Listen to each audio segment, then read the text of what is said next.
this is Archaeopteryx. This is the Berlin specimen, found about 1860 odd. Since then, I think, and this is the first one then was with the skull. Beautiful little specimen, about the size of a pigeon, I suppose. There's been an additional, I think, 10 specimens found. And they're described as an early bird, which they're crossway between a bird and a dinosaur. Probably not very efficient flyers.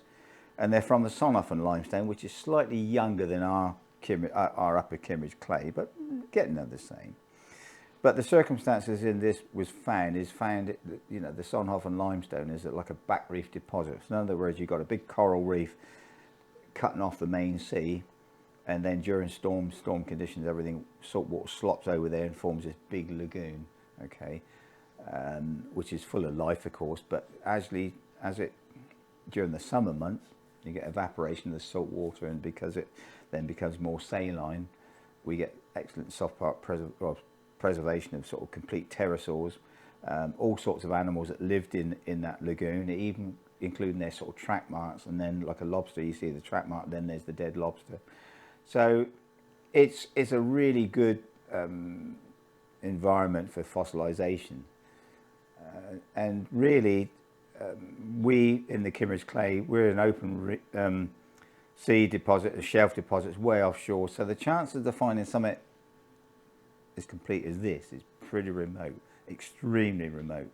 And even pterosaurs, because pterosaurs are really common in the Solnhofen limestone, there's hundreds been found, and yet all we find are individual bones and not a few associated sort of bones of these, you know, pterosaurs. But certainly this material is extremely rare. We've got a few bones in the collection which look very, very similar. Let's have a look which one bone it might be. One of these along here, along the leg, very, very similar. But until someone studied what we've got, they're certainly not pterosaur, they're hollow. We don't really know, but it's, as I say, Solnhofen limestone is world famous for its material. And certainly Archaeopteryx has never been found, I don't think, outside of Bavaria from the Solnhofen limestone. And we've got another one which was not Archaeopteryx, but another pterosaur, which we show they're really flat, and this is the trouble with them. Although this is stands out off the slab quite well, but a lot of the Solnhofen material we get is really crushed dead flat. And so the material we get here at Kimmeridge, which is similar, is less crushed, so you get a lot more detail sometimes. But you can see this is a complete specimen. You can see evidence of the feathers. It's actually quite a nice cast, and I suppose if this went for sale now, they were talking about £6 million, but the latest thought is if anything similar to this would come on the market, you're probably talking £20 million plus now. That's the general consensus. So value of this sort of material has gone way up, but scientifically it's tremendously important because it's the first indication of sort of bird life during this sort of time.